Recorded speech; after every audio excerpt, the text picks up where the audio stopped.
Bonjour, je suis Aurore Caline Marty, je suis basée à Dijon. Je suis artiste plasticienne. Je fais de la sculpture, de l'installation et en fait plein d'autres choses. Et je vais notamment intégrer l'artisanat à ma pratique.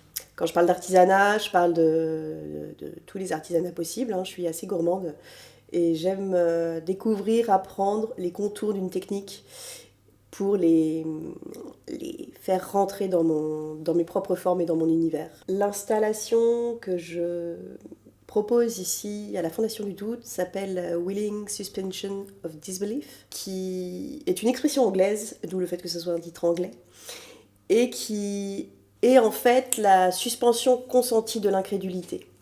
Dans le sens où quand un acteur ou un spectateur découvre une œuvre, que ce soit une pièce de théâtre, un film, un livre, c'est le moment où en fait on sait que c'est pas possible, mais on y va quand même. Et c'est surtout quelque chose a priori qu'on peut trouver plus dans l'ordre du fantastique, et je pense que mon travail part un peu par là de temps en temps. Pour cette installation, tout part du soulier de verre, du soulier en pâte de verre précisément, que j'ai réalisé il y a quelques mois. Ce soulier, je pense qu'on a tous la référence dans notre imaginaire collectif. Je pense que, a priori, ça évoque la pantoufle de verre de Cendrillon.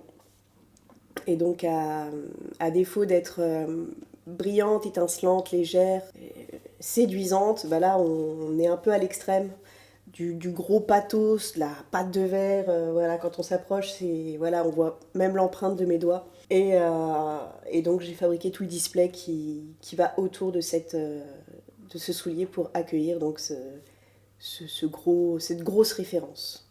On va aussi en trouver d'autres. C'est vrai que dans mon travail, on va trouver beaucoup de choses qui ont rapport aux contes, aux légendes, aux récits, à la mythologie. J'aime les histoires qu'on nous conte, j'aime raconter aussi mes histoires à partir de ces histoires et raconter mes propres mythologies. Donc voilà, je me joue un peu des codes et des clichés et des caricatures de ces contes pour les tirer et les décaler dans notre réalité, mais qui est pas toujours sexy, quoi. C'est vrai que c'est un peu... voilà, je vais prendre un peu en l'occurrence, si je fais référence à Cendrillon, je vais prendre un peu de l'édulcoré de Disney, que ce soit dans les formes, dans les matières, mais je vais aussi rajouter toutes les autres couches qu'il y avait derrière avant l'édulcoré de Disney, que ce soit Perrault et encore avant Basile et encore avant les contes chinois, qui sont beaucoup plus trash, beaucoup plus glauques, beaucoup moins piou-piou, quoi.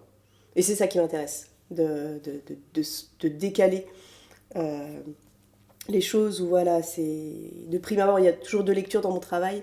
De prime abord, c'est plutôt séduisant, beau, sexy, attirant, et assez rapidement, on se rend compte que non, attraction, répulsion, voilà, je vais beaucoup travailler autour de ça, du décalage, voilà, c'est beau de loin, c'est loin d'être beau.